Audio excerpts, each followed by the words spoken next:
प्रभुंकर महानाम को मु धन्यवाद दिए। प्रभु आज अनुग्रह प्रदान करिसेंती।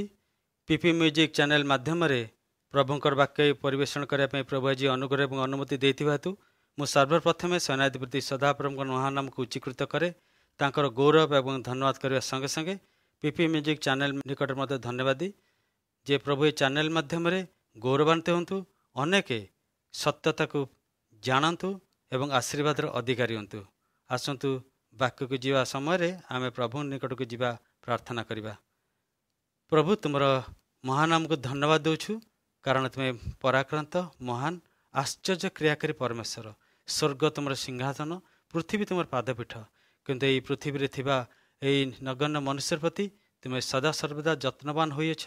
सुरक्षार बलवित रक्षा कल। दिन प्रतिदिन आमर भार बहन करी आज पूरी एक सुंदर प्रातःकाल आमको देखापी देइछे बोली धन्यवाद करछु। यही समय आम पवित्र वाक्य आलोचना करने समय आम प्रार्थना कर प्रभु पवित्र आत्मा द्वारा तुम ये वाक्य को आम समस्त को बुझे दियो जेपर यह द्वारा आम सत्यता ज्ञात हो परमेश्वर सेवा उपासना करी तांकर आज्ञा पालन करू करू आशीर्वाद अधिकारी होगा संगे संगे आगामी दिन निमंते आम जेपरी आपण आपण को प्रस्तुत करूँ यहीपरी अनुग्रहटीए कर बोली यही प्रार्थना प्रियतम प्रभु जीशु ख्रीष्ट नाम रे मागुछि, आमेन। मु जूम यूट्यूब जोग देथिबा प्रत्येक विश्वासी मानक प्रत्येक व्यक्ति विशेष मानक प्रभु जीशु ख्रीष्ट नाम रे स्वागत करने संगे संगे मोर नमस्कार जनाऊँगी। आसतु वाक्य मत जीवा। आज जो वाक्य प्रसंग हिसाब से नि सिफोनिया भविष्यत वक्ता प्रति परमेश्वर भारक्ति। सेठारे ए प्रकार लिखा जाए सिफोनिया एक पर्व तार 14 एवं 15 पद। से स्थान परमेश्वर सिफोनिया को कहले, हे सिफोनिया तुम्हें आंभ लोक मान को यही कथा कह कौन विषय ना सदाप्रभुंकर एक महादिन निकटवर्ती ताहा अर्थात सदाप्रभुंकर दिनर शब्द निकटवर्ती और अति शीघ्र आसुअछि। वीर पुरुष से स्थान रे अतिशय रोदन करुछि बा क्रंदन करुछि कारण सही दिन क्रोधर दिन, ईश्वर को क्रोधर दिन, संकट और क्लेशर दिन, उजाड़ और सर्वनाशर दिन, अंधकार और घोर तिमिर दिन, मेघ और निबिड़ अंधकार दिन। कहीं परमेश्वर कथा भविष्य वक्ता सिफोनिया कहले तार जो कारण आम खोजा तेज देखा जे धर्मशास्त्र बाइबल परमेश्वर तांक लोक मानू जणेबा निमंते तांकर प्रति भविष्य वक्ता द्वारा परमेश्वर जे सृष्टिकर्ता परमेश्वर से जो असाध्य साधनकारी से जो मंगल करि पारंती एवं तांकर आज्ञार बाध्य हेले तांकर जो माने बाध्य होती से माने आशीर्वाद अधिकारी होती परमेश्वर थर को थर तांकर भविष्य वक्ता मान द्वारा जनइले। एपरिकी प्रथम मूसा द्वारा तांकर संतान मान के समस्त विषय जनइले मध्य तांकर लोक माने जे कि इस्राएल माने मिस्र दासत्व बंधन बाहर आसवा समय परमेश्वर आश्चर्य क्रियाकारी शक्ति को देखिले, किंतु दुखदायक विषय जे परमेश्वर के आश्चर्य क्रियाकारी शक्ति को सेमाने देखिला परे मध्य चाखिला परे मध्य परमेश्वर ठारे विश्वास कले नहीं, अबाध्य हेले, अमनोযোগী हेले एवं प्रति समय परमेश्वर रबर अमनोযোগিতা कले। से परमेश्वर सिफोनिया भविष्य वक्ता द्वारा तत्कालीन बा से समय लोक मान इस्राएल मान को कहले जे देख तुम्हें से लोक मान को कह जे आमे गोटे दिन रखिअछु जो दिन होची अंधकार दिन, जो दिन होची रोदनर दिन, जो दिन होची संकट क्लेशर दिन। कारण से दिन शास्त्र लिखा जाए जे वीर पुरुष से स्थान रोदन करुछि, जड़े वीर पुरुष आ से स्थान रोदन करुछि बरा क्रंदन करुछि। आ से समय जीजिकल 7:26 भविष्य वक्ता जीजिकल परमेश्वर कहले देख से समय विपद उपर विपद पड़ो और जनरब उपर जनरब राजा भी शोक करिवो कारण यह हूँ परमेश्वर को क्रोधर दिन। से परमेश्वर सिफोनिया को कहले सिफोनिया तुम्हें आंभ लोक मान को यही कथाटी जन दियो। परमेश्वर उद्देश्य थिला जेपरि यही विषय से माने जानी आपण आपण काले परमेश्वर प्रति फेरिबे, मंदटार फेरिबे, दुष्टटार फेरिबे, अमनोযোগিতাर फेरिबे, नाना प्रकार अवस्था फेरिबे। से परमेश्वर भविष्यवक्ता सिफोनिया द्वारा यही वाक्य से जनइले, यही भविष्यवाणी से जनइले। मात्र शास्त्र लिखा जाए जे से अमनोযোগিতা हेले कारण जीजिकल द्वारा स्पष्ट परमेश्वर जनइले जे सेमानकर पाप सेमानकर कि पाप था। जीजिकल 22 अध्याय जदि आपण माने देखिबे जीजिकल पुस्तक तार 22 अध्याय लिखा जाए जे तुम्भे माने अर्थात तत्कालीन समय लोक माने आपणा आपणा मध्य रक्तपात करिअछंती ଏବଂ ସେମାନଙ୍କ ମଧ୍ୟରେ କେହି କେହି ଲୋକମାନେ ପିତାମାତାକୁ ଅବଜ୍ଞା କରିଅଛନ୍ତି, କେହି କେହି ଦୁଃଖୀ ଲୋକମାନଙ୍କ ପ୍ରତି ଉପଦ୍ରବ କରିଅଛନ୍ତି, କେହି କେହି ଲୋକମାନେ ପିତୃହୀନ ବିଧବା ପ୍ରତି ଅନ୍ୟାୟ କରିଅଛନ୍ତି, ପବିତ୍ର ବସ୍ତୁ ସକଳର ଅପବିତ୍ର କରିଛନ୍ତି, ପବିତ୍ର ବିଶ୍ରାମ ଦିନକୁ ସେମାନେ ଲଙ୍ଘନ କରିଛନ୍ତି, ପୁଣି ମଧ୍ୟ ସେମାନେ ଶୁଦ୍ଧ ବୃଦ୍ଧି ଗ୍ରହଣ କରି ଅନ୍ୟାୟ ଲାଭ କରିଅଛନ୍ତି, କେହି କେହି ଲାଞ୍ଚ ନେଇଅଛନ୍ତି, କେହି କେହି ଆପଣଙ୍କୁ ଅଶୁଚି କରିଅଛନ୍ତି, ପୁଣି କେହି କେହି ସଦାପ୍ରଭୁଙ୍କର ଅନ୍ୱେଷଣ କିଏ ବା ଅନୁସନ୍ଧାନ କରିନାହାନ୍ତି। ସେଥିପାଇଁ ପରମେଶ୍ୱର ସିଫୋନିଆ ଭବିଷ୍ୟତ ବକ୍ତାଙ୍କୁ ପୁସ୍ତକ କଲେ, ଦେଖ ଭୂମି ଉପରୁ ଆମେ ସମସ୍ତ ପଶୁ ପକ୍ଷୀ ଏବଂ ମନୁଷ୍ୟକୁ ଆମେ ଉଚ୍ଛିନ୍ନ କରିବା, କାରଣ ସେମାନେ ଆମର ଅନ୍ୱେଷଣ କରିନାହାନ୍ତି। ଏହା ଥିଲା ସେମାନଙ୍କ ପ୍ରତି ପରମେଶ୍ୱରଙ୍କ ଭାରକ୍ତି। ତେବେ ଆଜି ଆମ ବିଷୟରେ ମଧ୍ୟ ଧର୍ମଶାସ୍ତ୍ର ବାଇବଲରେ ଜିରିମିୟା 2:31 ଲେଖାଯାଏ, ହେ ବର୍ତ୍ତମାନ କାଳର ଲୋକମାନେ। ଆଜି ବର୍ତ୍ତମାନ କାଳର ଲୋକମାନେ ସାରା ପୃଥିବୀ ପ୍ରତି ପରମେଶ୍ୱରଙ୍କ ଭାରକ୍ତି। କ'ଣ ସେ ପରମେଶ୍ୱର ଭାରକ୍ତି? ନା ଯାହାକି ଆମୋସ 6:13 ପଦରେ ଲେଖାଯାଏ। କ'ଣ ସେଠି ଲେଖାଯାଏ? ସେଠି ଏହି ପ୍ରକାର ଲେଖାଯାଏ ଯେ ତୁମ୍ଭେମାନେ, ଅର୍ଥାତ୍ ଏହି ବର୍ତ୍ତମାନ କାଳର ସମୟର ପୃଥିବୀରେ ବାସ କରୁଥିବା ଲୋକମାନେ, ତୁମ୍ଭେମାନେ ଅବସ୍ତୁରେ ଆନନ୍ଦ କରୁଅଛ। ତୁମ୍ଭେମାନେ କହୁଅଛ ଆମ୍ଭେମାନେ ଆପଣା ବଳରେ କି ଶୃଙ୍ଗ ଲାଭ କରିନାଉ। ଏହି ଅବସ୍ତୁରେ ଲାଭ କରିବାର ମାନେ କ'ଣ? ଅବସ୍ତୁରେ ଲାଭ କରିବାର ଅର୍ଥ ହେଉଛି, ଆଜି ମନୁଷ୍ୟ କହୁଛି ମୋ ପାଖରେ ଧନ ଅଛି, ମୋ ପାଖରେ ସମ୍ପତ୍ତି ଅଛି, ମୋ ପାଖରେ ସୁନା ଅଛି, ମୋ ପାଖରେ ରୂପା ଅଛି, ମୋ ପାଖରେ ଦୌଲତ ଅଛି, ମୋ ପାଖରେ କ୍ଷମତା ଅଛି, ମୋ ପାଖରେ ଜ୍ଞାନ ଅଛି। ଆଜି ସେଥିରେ ସେ ନିର୍ଭର କରୁଛି, ସେଥିରେ ସେ ଆନନ୍ଦ କରୁଛି। ସେଥିପାଇଁ ସେ ତାର ସୃଷ୍ଟିକର୍ତ୍ତାଙ୍କୁ ପାଶୋରି ଯାଇଅଛି। ସେଥିପାଇଁ ଧର୍ମଶାସ୍ତ୍ର ଆମୋସ 6 ପରମେଶ୍ୱର କହୁଛନ୍ତି ଆମୋସ ଭବିଷ୍ୟତବକ୍ତାଙ୍କ ଦ୍ୱାରା ଯେ ତୁମେମାନେ ଆଜି ଅବସ୍ଥାରେ ଆନନ୍ଦ କରୁଛ। ଆଜି ଯଦି ଦେଖାଯିବ ଆଜିର ସମୟରେ ସାରା ପୃଥିବୀରେ ଏହି ପ୍ରକାର ବିଷୟ ସବୁ ଜାଗାରେ ପ୍ରତୀୟମାନ ହୁଏ ଯେ ଆଜିର ମନୁଷ୍ୟ ଆଜି ଅବସ୍ଥାରେ ଆନନ୍ଦ କରୁଛି। ଯାହାର ଯେତେ କ୍ଷମତା ସେ ଆନନ୍ଦ କରୁଛି, ଯାହାର ଜ୍ଞାନ, ଯାହାର ସୁନା, ଯାହାର ସମ୍ପତ୍ତି, ଯାହାର କୋଠାବାଡ଼ି, ସେମାନେ ସେଥିରେ ଆନନ୍ଦ କରୁଛନ୍ତି। ସେଥିପାଇଁ ବର୍ତ୍ତମାନ କାଳର ଲୋକମାନଙ୍କ ପ୍ରତି ପରମେଶ୍ୱର ଭାରକ୍ତି। ଦେଖ ଆମେ ସମସ୍ତ ଏହି ଭୂମି ଉପରେ ଆମେ ମନୁଷ୍ୟକୁ ଉଚ୍ଛିନ୍ନ କରିବା, କାରଣ ତୁମ୍ଭେମାନେ ମଧ୍ୟ ସେମାନଙ୍କ ପରି ପରମେଶ୍ୱରଙ୍କର ଅନ୍ୱେଷଣ କରିନ, ମାତ୍ର ତୁମେ ଆମଠାରୁ ଆପଣ ମୁଖକୁ ଫେରାଇ ଅଛ। ସେଥିପାଇଁ ପରମେଶ୍ୱର ଆଜି କହୁଛନ୍ତି ସେମାନଙ୍କ ପରି ଆମ୍ଭେ ମଧ୍ୟ ତୁମମାନଙ୍କୁ ପ୍ରତି ଏହିପରି ଏକ ସମୟ ଆଣିବା, ଯେଉଁ ସମୟରେ ସମସ୍ତ ମନୁଷ୍ୟ ସମାଜ ପ୍ରତି କ'ଣ ଘଟିବ ନା ତା ସଙ୍କଟର କ୍ଲେଶ ହେବ, କ୍ଲେଶର ଦିନ ହେବ, ଉଜାଡ଼ର ଦିନ ହେବ, ଆଉ ବିପଦ ଉପରେ ବିପଦ ଘଟିବ, ଆଉ ଗୋଟେ ଗୋଟେ ଜନରବ ଶୁଣାଯିବ, ଆଉ ସେହି ସମୟରେ ବୀର ପୁରୁଷ ରୋଦନ କରିବ, ଆଉ ରାଜା ବି ଶୋକ କରିବ। କାରଣ ସଦାପ୍ରଭୁଙ୍କ କ୍ରୋଧର ଦିନରେ ଜିରିମିୟା ଭବିଷ୍ୟତ ବକ୍ତାଙ୍କୁ ପରମେଶ୍ୱର ଯେପରି କହିଥିଲେ, ଭବିଷ୍ୟତ ବକ୍ତା ସିଫୋନିଆକୁ ପରମେଶ୍ୱର ମଧ୍ୟ ସେପରି କହିଲେ ସିଫୋନିଆ 1:18। ପୁଣି ସଦାପ୍ରଭୁଙ୍କର କ୍ରୋଧର ଦିନରେ ମନୁଷ୍ୟର ସୁନା, କିଏ ବା ମନୁଷ୍ୟ ରୂପା, ମନୁଷ୍ୟର ଧନ, ମନୁଷ୍ୟର ସମ୍ପତ୍ତି ମନୁଷ୍ୟକୁ ପରମେଶ୍ୱରଙ୍କର ସେହି କ୍ରୋଧରୁ ରକ୍ଷା କରିପାରିବ ନାହିଁ। ମାତ୍ର ପରମେଶ୍ୱରଙ୍କ ଅନ୍ତର୍ଜ୍ୱାଳ ରୂପ ଅଗ୍ନିରେ ସମୁଦାୟ ଦେଶ ଗ୍ରାସିତ ହେବ। କାରଣ ଯିଶାୟା 30:30 ପଦରେ ଲେଖାଯାଏ, ପୁଣି ସଦାପ୍ରଭୁ ଆପଣ କ୍ରୋଧର ପ୍ରଚଣ୍ଡତା ଓ ସର୍ବଗ୍ରାସକ ଅଗ୍ନିଶିଖା, ତୋଫାନ ଓ ଝଡ଼ ଓ ଶିଳାବୃଷ୍ଟି ଦ୍ୱାରା ଆପଣର ପ୍ରତାପନୈତ ରବ ଶୁଣାଇବେ। ସେ କିପରି ଆପଣର ରବ ଶୁଣାଇବେ, କିପରି ଆପଣର କ୍ରୋଧ ପ୍ରକାଶ କରିବେ? ନା ଧର୍ମଶାସ୍ତ୍ରରେ ଲେଖାଯାଏ ଯେ କ୍ରୋଧର ଦିନରେ ସର୍ବଗ୍ରାସକ ଅଗ୍ନିଶିଖା।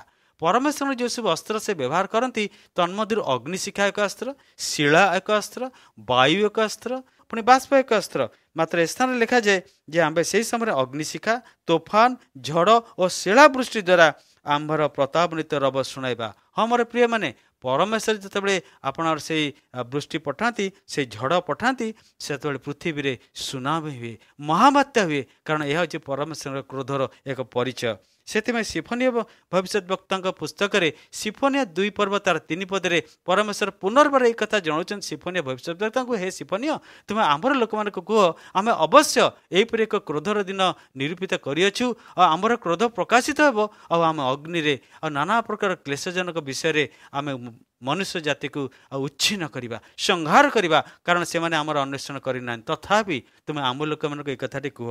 କ'ଣ କୁହ? ସିଫୋନିଆ 2:3 ଯେ ତୁମ୍ଭେମାନେ ସମସ୍ତେ ସଦାପ୍ରଭୁଙ୍କର ଅନ୍ୱେଷଣ କର, ଧର୍ମର ଅନ୍ୱେଷଣ କର ଓ ନମ୍ରତାର ଅନ୍ୱେଷଣ କର। ହୋଇପାରେ ସଦାପ୍ରଭୁଙ୍କ କ୍ରୋଧର ଦିନରେ ଯେଉଁମାନେ ସଦାପ୍ରଭୁଙ୍କର ଅନ୍ୱେଷଣ କରୁଅଛନ୍ତି, ଆପଣା କୁପଥରୁ ଫେରୁଅଛନ୍ତି, ସେମାନେ ପରମେଶ୍ୱରଙ୍କ ରବରେ ଅବଦାନ କରୁଛନ୍ତି।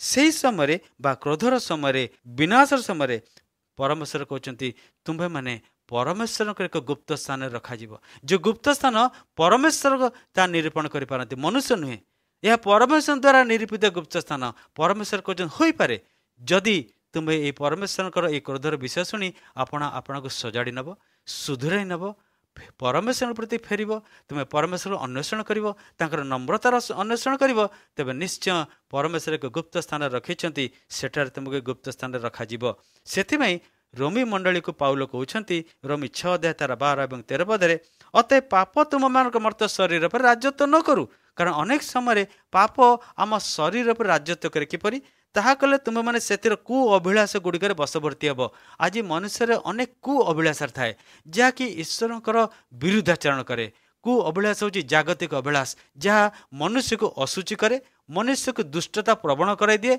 मनुष्य को विशृंखलित कर दिए मनुष्य को परमेश्वर डिरेल कर दिए से पाउल कहते आपण आपणार अंग प्रत्यंग को तुम्हें आपण आपण अधार्मिकतार अस्त्र शत्रु पाप निकट समर्पण कर नहीं तेबे आमर अंग प्रत्यंग जहाँकि पाप निकट अनेक समय समर्पित हो जाए पाउल कहते अधार्मिकतार अस्त्र शस्त्र रूपे केमिति ना आमर आखि कान नाक जिह्वा पाटी हाथ पाद ए सबू को गोटे अस्त्र शस्त्र रूपे व्यवहार करथाउ जेतेबेले ए आमे मंद कार्य व्यवहार करूँ मंद विषय देखिबा मंद कार्य कहवा मंद कथा कहवा आउ मंद विषय को हृदय रखिबा मंद स्थान को आम पादगति जीवा ए समय आमर अंग प्रत्यंग गुड़ाक अधार्मिकतार अस्त्र शस्त्र व्यवहार करा जाए बा व्यवहृत हुए से पाउल कहले आपण आपण अंग प्रत्यंग को ये अधार्मिकतार अस्त्र शस्त्र व्यवहार कर नाही मात्र आपण आपण को बा आपण आपण अंग प्रत्यंग को ईश्वर को निकट रे समर्पण कर पुणी आपण आपण अंग प्रत्यंग को धार्मिकतार अस्त्र शस्त्र ईश्वर समर्पण कर ये धार्मिकतार अस्त्र शस्त्र कौन ना जहाँ सर्व आदरणीय जहाँ हूँ उत्तम जहाँ हूँ सत्कार्य जहाँ हूँ श्रृंखला जहाँ हूँ बाध्यता जहाँ हूँ नम्रता जहाँ हूँ भद्रता जहाँ हूँ सूची एवं जहाँ हूँ समस्त निकट आदृत प्रेम आनंद क्षमा ये समस्त हूँ धार्मिकतार अस्त्र शस्त्र रूपे आमर आखि कान पाटी जिह्वा हाथ पाद जेपरी यही विषय गुड़िकर जपरी व्यवहार हुए जे ये परमेश्वर निकट में धार्मिकतार अस्त्र शस्त्र व्यवहृत हुए पाउल कहते आपण आपण अंग प्रत्यंग को यहीपरि भाव में व्यवहार कर तेबे जे तुम्हें परमेश्वर निकटवर्ती हो पार परमेश्वर भी तुम निकटवर्ती हुए तो परमेश्वर तुमको क्रोधर दिन में आपणार गुप्त स्थान रखिए से गीत संगीतार रचक दाऊद कहले हे परमेश्वर तुम्हें असार दर्शन मोर चक्षु फराओ अनेक समय मनुष्य चक्षु जो कुत्सित नाना प्रकार मंद विषय को सब देखे जहाद्वारा तार शरीर असुच हुए अपवित्र हुए किंतु दाऊद कहले हे प्रभु मोर से शक्ति नहीं तुमर से शक्ति अच्छी तुम्हें असार दर्शन मोर चक्षु को फेराओ तुम्हें मोर चक्षु को प्रसन्न कर अर्थात मोर आत्मिक चक्षु तुम्हें खोली दियो जेपरी मु तुम व्यवस्था बा पवित्र धर्मशास्त्र बाइबल आश्चर्य विषय देखिपारि जे जो मैंने परमेश्वर अन्वेषण करती जो मैंने तांकर बाध्य होती जो मैंने कथार मनोयोगी करती जो मैंने आज्ञा पालन करती जे से माने किपरि आशीर्वाद अधिकारी होती से माने किपरि दीर्घजीवी होती मु यही प्रकार आश्चर्य कर्म देखिपारि तुम्हें मोर चक्षु को प्रसन्न कर हे प्रभु तुम्हें मते बुद्धि प्रदान कर तहिरे मु तुम व्यवस्था मानिबी दाऊद कहना प्रभु तुम्हें मते बुद्धि प्रदान कर मुझे आहरी धन संपद वृद्धि प्राप्त हेबी किंतु से कहते हे प्रभु तुम्हें मते बुद्धि प्रदान कर तहिरे मु तुम व्यवस्था मानिबी पुणी आहरी मु अपना सर्वांतकरण रे ता पालन करी मु जो व्यवस्था देखी जो विषय पढ़ी जो विषय मानिबी मो निज शरीर में मो अंग प्रत्यंग मो अंग प्रत्यंग जहाँकि धार्मिकतार अस्त्र व्यवहार हुए मुझे पालन करी मो सर्वांतकरण तार पालन करी मत से यहीपरि अनुग्रह तुम प्रति कर पुणी से कहते से गीत संहिता 119 तुम वाक्य अनुसार मो पाद गति को तुम सजाड़ मो पर कौन अधर्म को राज्यत्व कर दियो नहीं बड़ी सुंदर विषय दे आज अनेक समय आज मनुष्य माने विशेष जीवा माने निजर पाद को यहीपरि स्थान को नहीं जाती जो स्थान तांकर पितामाता भी इच्छा करती शिक्षक मैंने इच्छा करती गुरुजन मैंने इच्छा करती बा जो मैंने धार्मिक किसी शिक्षा नीतिवार नहीं दिखती से भी इच्छा करती अनेक समय से पाद यहीपरि नाना प्रकार मंद स्थान को पलाए से दाऊद कहले हे प्रभु तुम आम पादर गति को सजाड़ जेपरि मु कौन मंद स्थान को जीवी ना मु एक उत्तम स्थान को जीवी जो स्थान में तुम सानिध्य रही तुम आशीर्वाद अधिकारी हेबी हे सदा प्रभु तुम वाक्य अनुसार कौन अधर्म जेपरी मते राजत्व न करे मोर हृदय मंदिर भितर तुम ही बास कर जेपरी कौन अधर्म बास न करे जद्वारा मु तुमर निकटवर्ती हेबी तुम आज्ञाभ हो पारि। हे प्रभु गीत संहिता 141:3 दाऊद कहले सदा प्रभु मो मुख आगरे तुम्हें प्रहरी नियुक्त कर। प्रहरी कौटी नियुक्त होता मोर प्रिय माने प्रजुक्ति प्रहरी माने नियुक्त होता अनेक देखिए घरर से फाटक मान निकट में प्रहरी माने थांती से अनुमति देले आदि कई गेस्ट आसन से जाती बड़ बड़ दफ्तर मानक ऑफिस मानक से भी अनेक प्रहरी थांती किंतु दाऊद कहते हे प्रभु तुम्हें आपण मो मुखर आगे प्रहरी मो मुखरे अर्थात मो जिह्वा आगे अर्थात मो जिह्वारे मु जेपरी कौन अपवित्र कथा न कहे कौन मंद कथा न कहे क्या आघात न दिए कार क्षति न पहुँचे क्या बाधा न दिए मत से मोर मुखर कबाटे तुम एक प्रहरी दियो मो ओष्ठार कबाट को तुम रक्षा कर। केते सुंदर भाव लिखाई कबाट आम घरे थाए आम घर मानक कबाट थाए आम से बाहर को जाऊ आ भितर को आसू गेस्ट मैंने मत भितर को आसती पुणी बाहर को जाती किंतु दाऊद कहते तुम मो मुखमंडल कबाट को रक्षा कर तेबे कौन हम ना तेबे मु कौन अनैतिक कथा कहबी नहीं जहाँ तुम निकट मंद से सब वाक्य मु उच्चारण करी नहीं क्या आघात देवी नहीं से तुम्हें मोर मुखमंडल कबाड़ को अष्टादर कबाड़ को तुम रक्षा कर। पुणी तुम्हें कौन कर ना गीत संहिता 141:24 आउ तुम्हें मो अंतकरण रे दुष्टतार किसी मार्ग अच्छी कि नाई तुम्हें ताकू देख तुम टिके अनुसंधान कर तद्वारा मु तुम निकट में सूचीकृत हो पारि पवित्रीकृत हो पारि क्या मनुष्य निजक निजे केतबेले परखी पारे नहीं से जो निजक परखे सब से उत्तमता को ही देखे तार कौन दोष दुर्बल से देखिपारे नहीं से दाऊद कहले प्रभु तुम मो ठार किसी दुष्टतार मार्ग अच्छी कि नहीं कौन कुपथ अच्छी कि नहीं से तुम्हें मो अंतकरण दृष्टिपात कर पुणी अनंत पथरे जो पथरे आशीर्वाद अच्छी जो पथरे जीवन अच्छी जो पथरे मंगल अच्छी जो पथरे गले मनुष्य से अनंत राज्य प्रवेश कर से राज्यर गमन करने तुम्हें मो हाथ धरी था तुम्हें से अनंत पथरे मत गमन कर दियो से तीतस 2:12 पदे पाउल तीतस मंडली द्वारा तत्कालीन समय लोक मान कहते पुणी आंबे मैंने जेपरी अधर्म और सांसारिक अभिलाष कु अभिलाष मंद अभिलाष जहाँ मनुष्यर शरीर प्राण आत्मा को अशुचि करे सेहीपरि विषय गुड़ को परित्याग करी एई वर्तमान जुगरे सुबुद्धि धार्मिक और भक्त भाव आमे जीवन यापन करूँ। परमेश्वर आज यह मो ठारू परमेश्वर आम ठारू परमेश्वर आज यह वर्तमान काल लोक मान ठारू अपेक्षा करुछंती। हे मोर प्रिय माने जदि मु आमे परमेश्वर की कथा को आज श्रवण करूँ आमे बाध्य हो एवं निज निजर सांसारिक अभिलाष को परित्याग करी ए वर्तमान समय ए वर्तमान जुगरे सुबुद्धि धार्मिक और भक्त भाव जीवन यापन करूँ तेबे आमे निश्चय परमेश्वर से क्रोधर समय हुए तो गुप्त स्थान रखा से एब्री मान पुस्तक एब्री तार 12 एक पद लिखा जाए अतएव आंभे माने प्रत्येक भार और सहज बेष्टन करी पाप परित्याग करी ये सहज बेष्टन करी पाप विषय गोटे शब्द लिखा पवित्र धर्मशास्त्र बाइबल ये सहज बेष्टन करी पाप होची आमे अति अन्यायस अति सहज पाप कर अति सहज मिछ कही था अति सहजरे आज्ञा लंघन कर अति सहजरे पितामाता गुरुजन मानकर शिक्षक आम अबाध होता अमनोयोगिता होता यह परमेश्वर निकट में अमनोयोग को बुझाए से लिखा जाए सहज बेष्टितकारी पाप जो पाप को आम अति सहज कर से स्थान लिखा जाए जे सहज बेष्टनकारी पाप परित्याग करी विश्वास जे नेता सिद्धिदाता जीशु को लक्ष्य करी कारण शास्त्र लिखा जाए जे जीशु होचंती ईश्वर पुत्र से स्वर्गर सिंहासन परित्याग करी धरापृष्ठ को आसिले पुणी से सत्य एवं अनुग्रह वृद्धि प्राप्त हेले से सत्य एवं अनुग्रह वृद्धि प्राप्त होइतिबारु लिखा जाए जे तुम्हें माने से सिद्धिदाता जीशु को लक्ष्य करी धैर्य सहकारे आम मानक गंतव्य पथरे धावमान हो आम मानकर गंतव्य पथ होची आम मानकर ए जीवित काल ये धरापृष्ठ आम जितिक दिन आम समय अवधि पाइछु जन्म मृत्यु पर्यंत यही समय मध्य आम जपरी ख्रीष्ट पद दे गमन करवा तेबे आम निश्चय एक आनंददायक स्थान मध्य को जापर नहले मोर प्रिय माने शास्त्र लिखा जाए जे एक दिन रही अछि जो दिन रे सी अपना क्रोध प्रकाश करिवे से मनुष्य को उच्छिन्न करिवे। शेष कथा हितोपदेश तार 6:23 ज्ञानी सोलोमन कहते जेहेतु से आज्ञा प्रदीप से आज्ञा प्रदीप क्यों आज्ञा जे सिद्धिदाता जीशु को लक्ष्य करी आंबे माने ताहांकर पद चिन्ह दे आपण आपण गंतव्य पथरे धावमान हवा ସେହି ଆଜ୍ଞା ହେଉଛି ପ୍ରଦୀପ ଅର୍ଥାତ୍ ଆଲୋକ। କାରଣ ଯୀଶୁ କହିଲେ ମୁଁ ଜଗତର ଜ୍ୟୋତି। ଯୀଶୁ ହେଉଛନ୍ତି ଆଲୋକ, ଯେଉଁଠାରେ ଅନ୍ଧକାର କେବେ ବାସ କରିପାରେ ନାହିଁ। ଆଜି ସେ ଚାହାନ୍ତି ଆମର ହୃଦୟରେ ବା ମନ୍ଦିରରେ କୌଣସି ଅନ୍ଧକାର ବିଷୟ ନ ରହୁ, ଆଲୋକ ପ୍ରକାଶିତ ହେଉ, ଆଲୋକ ପ୍ରବେଶ କରୁ, ଆଲୋକ ରାଜତ୍ୱ କରୁ। ସେଥିପାଇଁ ହିତୋପଦେଶରେ ଗାଲି ସଲୋମନ 6:23 କହୁଛନ୍ତି, ଯେହେତୁ ସେହି ଆଜ୍ଞା ପ୍ରଦୀପ ଓ ସେହି ଆଦେଶ ଆଲୁଅ ଓ ଶିକ୍ଷାଜନକ ଅନୁଯୋଗ ଜୀବନର ପଥ। ଆଜି ଆମେ କେଉଁ ପଥକୁ ବାଛିବା? ଜୀବନର ପଥ ନା ମୃତ୍ୟୁର ପଥ? ଈଶ୍ୱରଙ୍କ କ୍ରୋଧର ଦିନରେ ସମସ୍ତ ମନୁଷ୍ୟ ଉଚ୍ଛିନ୍ନ କରିବେ।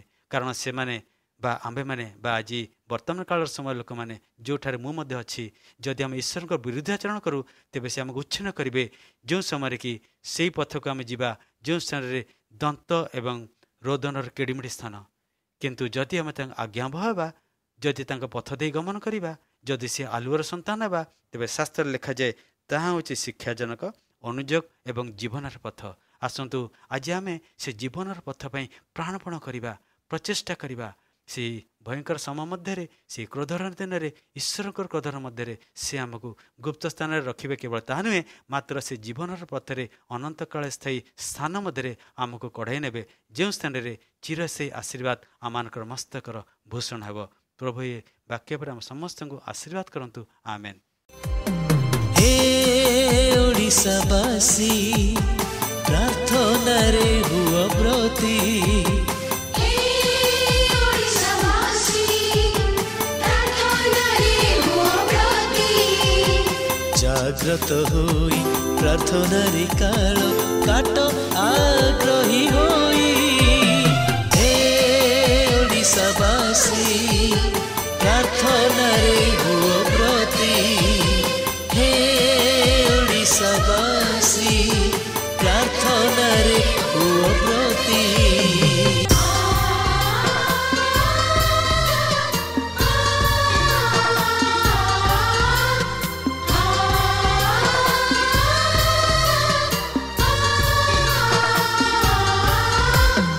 ईश्वरक इच्छा है ओडिशावासी कर सदा प्रार्थना, सफलता पुणी सुस्थता आनिब धार्मिकर प्रार्थना।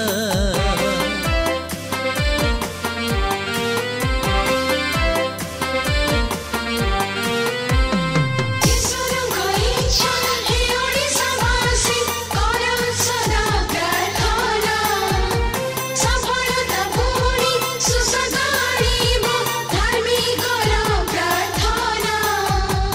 आसते मिली आग्रह प्रकाशे करु पद यात्रा प्रार्थना। हे ओडिशावासी प्रार्थना रे हुआ ब्रती, हे ओडिशावासी प्रार्थनारे हुआ ब्रती। ଆସନ୍ତୁ ଆମେ ପ୍ରାର୍ଥନା କରିବା। ପ୍ରଭୁ ଯେଉଁ ବାକ୍ୟ ଆଜି ଆମେ ଆଲୋଚନା କଲୁ ପବିତ୍ର ଧର୍ମଶାସ୍ତ୍ର ବାଇବଲରୁ, ଏହା ପବିତ୍ରାତ୍ମକ କର୍ତ୍ତୃକ ଦ୍ୱାରା ଲିଖିତ। ଯେଉଁ ବାକ୍ୟ ଲେଖାଯାଇଛି, ଯାହା ଘଟିବାକୁ ଥିଲା ଲେଖାଯାଇଥିଲା ତାହା ଘଟିଅଛି। ଯେଉଁ ବାକ୍ୟ ଲେଖାଯାଇଛି ଆସନ୍ତା ଦିନେ ଘଟିବାକୁ ଯାଉଛି ଆଉ ତାହା ଘଟିବ। ସେଥିପାଇଁ ତୁମେ ଆମକୁ ଏ ବାକ୍ୟ ଦ୍ୱାରା ଆଜି ଆମ କଥା କହିଛ, ଯେପରି ଆମେ ଆପଣଙ୍କୁ ସଜାଡ଼ି ନେବା। ଆମର କଥାବାର୍ତ୍ତା, ବ୍ୟବହାର, ଆଚରଣ, କାର୍ଯ୍ୟକଳାପରେ ଆମେ ଜଗତର ଅଭିଳାଷ, ଜଗତର ମନ୍ଦତା, ନାନା ପ୍ରକାର ଅସୁଚିତାରୁ ପୃଥକୀକୃତ ହୋଇ ଏକ ପବିତ୍ର, ସିଦ୍ଧ, ସୂଚି ହୃଦୟରେ ତୁମର ସେବା କରି, ତୁମର ଆଜ୍ଞାବହ ହୋଇ ପ୍ରଭୁ ତୁମ ରାଜ୍ୟର ଅଧିକାରୀ ହେବା ନିମନ୍ତେ ପ୍ରାଣପଣ କରିବା, ସେହିପରି ଅନୁଗ୍ରହଟି କର। ଆଜି ଉପସ୍ଥିତ ଥିବା ଏହି ଜୁମ୍ ୟୁଟ୍ୟୁବରେ ପ୍ରତ୍ୟେକ ଶ୍ରୋତାମଣ୍ଡଳକୁ ତୁମେ ଆଶୀର୍ବାଦ ପ୍ରଦାନ କର। ପ୍ରାର୍ଥନା ଶୁଣିଛ ବୋଲି ଧନ୍ୟବାଦ ଦେଇ ଏହି କ୍ଷୁଦ୍ର ନିବେଦନ ପ୍ରିୟତମ ପ୍ରଭୁ ଯୀଶୁ ଖ୍ରୀଷ୍ଟଙ୍କ ନାମରେ ମାଗୁଅଛି। ଆମେନ୍।